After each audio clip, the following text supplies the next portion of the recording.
Abortion law in the U.S. is now in place in Texas. Law went into effect yesterday, and then the Supreme Court denied an emergency appeal, which would have blocked enforcement of the law. More on that ruling in a moment. Meantime, ABC 10 News reporter Tay Holmes breaks down the law itself and how we could see the impacts here in California. It's called the Fetal Heartbeat Bill.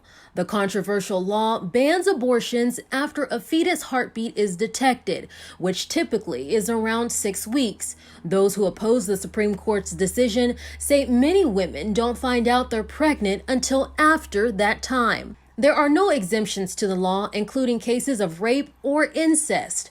This law is also being called the most restrictive because of its enforcement.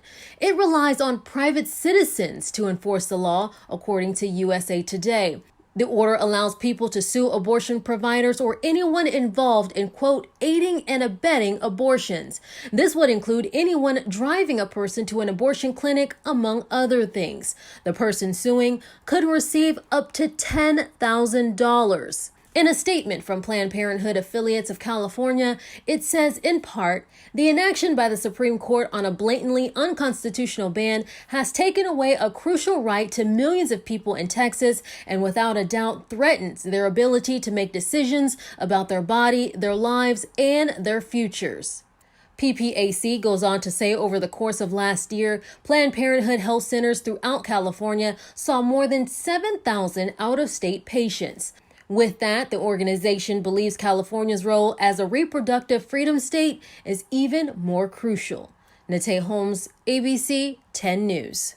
Now, as we mentioned earlier, the Supreme Court ruling overnight was in response to an emergency appeal asking to block the law. The court shot that down, but said their decision was not a ruling on the constitutionality of the Texas law, leaving the door open for future legal challenges. And this morning, California Senator Alex Padilla responding to the Texas law and the Supreme Court decision, saying in part, abortion access is essential health care.